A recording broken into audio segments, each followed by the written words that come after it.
Good evening students. आज তোমাদেরকে আমি এক্সেলের কিছু প্র্যাকটিক্যাল কাজ আমি ভিডিও ক্লিপস করে পাঠাচ্ছি। ঠিক আছে, আশা করছি তোমরা এই ভিডিওটা দেখে এই ভিডিওগুলো দেখে আশা করছি তোমরা প্র্যাকটিক্যালে করতে পারবে। যাদের বাড়িতে মেশিন আছে তারাও পারবে, আর নাহলে যখন প্র্যাকটিক্যাল শুরু হবে তখন এগুলো দেখে প্র্যাকটিস করবে, এগুলো যত্ন করে সেভ করে রেখে দেবে।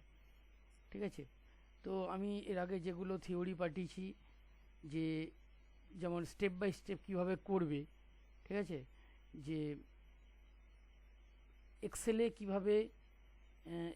কিভাবে তুমি একটা কলম ইনসার্ট করবে, কিভাবে রো ইনসার্ট করবে এবং কিভাবে একটা সিট ইনসার্ট করবে, এই তিনটে স্টেপ কিভাবে করবে সেইটা আমি দেখাচ্ছি স্টেপ বাই স্টেপ। আমি খুব ধীরে ধীরে বলছি তোমাদেরকে। তোমরা যখন আরামবাগে আইসিএসএম কম্পিউটার সেন্টারে ক্লাস করবে তখন ওগুলো প্র্যাকটিক্যালি এগুলো ভিডিওগুলো দেখে দেখে তখন তৈরি করবে। ঠিক আছে, বা বাড়িতে যাদের মেশিন আছে তারা করবে। আমি কিভাবে করছি সেটা দেখো, ফলো করো। প্রথমে আমি একটা এক্সেলের ফাইল খুললাম। এক্সেল এটা তোমরা একটা যে কোনো ফাইল খুলবে বা তোমরা কিছু টাইপ করবে। আমি ধরো এরকম কিছু করেছি, এরকম টাইপ একটা। এটা টাইপ বলতে তোমাদের আমি যে অ্যাটেন্ডেন্সগুলো নিয়ে, এই যে অ্যাটেন্ডেন্সগুলো অটোমেটিক যে অ্যাটেন্ডেন্সগুলো তৈরি হয়, এখানে দেখো তোমাদের নাম আছে, সেই অ্যাটেন্ডেন্সগুলো কে কখন ক্লাস করো সেই একটা ফাইল আমি খুলেছি।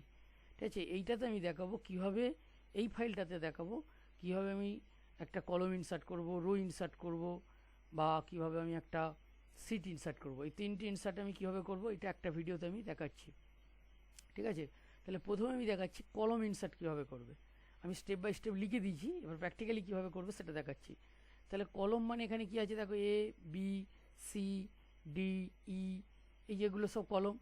তাহলে আমি যে কলম ইনসার্ট করা মানে কি, তাহলে আমি ধরো সাপোজ ডি কলম একটা ইনসার্ট করবো, মানে কি হবে না, ডি কলমটাকে সিলেক্ট করতে হবে। এই যে কোনো জায়গায় আমি ক্লিক করলে যে সিলেক্ট হয়ে আছে দেখো, হাইলাইট হলদে কালার হয়ে রয়েছে। ঠিক আছে, এই যে করা মানে এটা হচ্ছে, তাহলে আমি ডিটাই সাপোজ সিলেক্ট করছি। তাহলে এবার ইনসার্ট কলম হওয়া মানে কি কাজটা হবে না, এই ডি কলমটার যে লেখাগুলো আছে সেগুলো ফাঁকা হয়ে যে ই কলমে ঠেলে সরিয়ে দেবে। তার মানে একটা প্রেস করে ঠেলে সরিয়ে পরের কলমে করে দেবে, তাহলে ডি কলমটা ফাঁকা হয়ে যাবে এই জিনিসটা।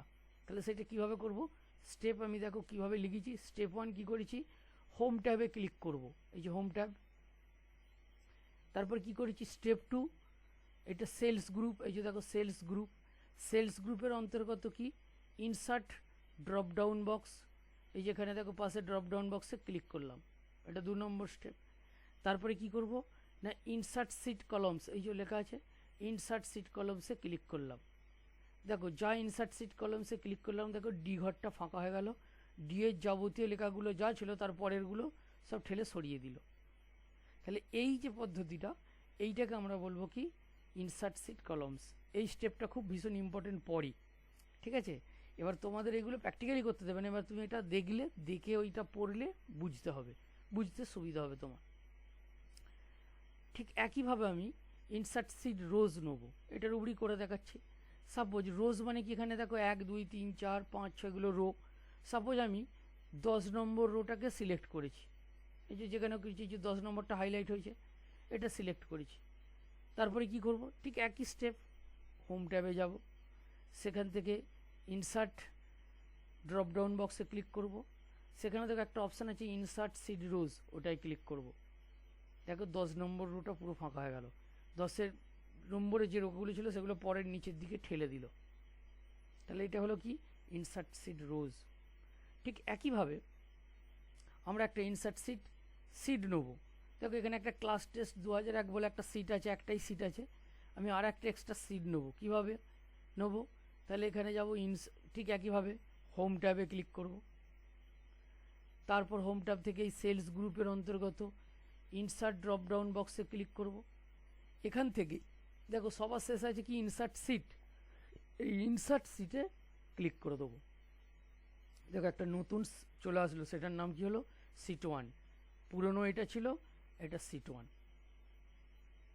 আশা করি বোঝা গেল। তাহলে এখানে তিনটা আমরা কি করলাম, একটা হচ্ছে কি করলাম না, একটা ইনসার্ট কলম করলাম, একটা ইনসার্ট রো করলাম, আর একটা ইনসার্ট সিট করলাম। ওকে, থ্যাংক ইউ। ভিডিও দেখে যদি বুঝতে পারো তাহলে ভালো লাগবে। Thank you.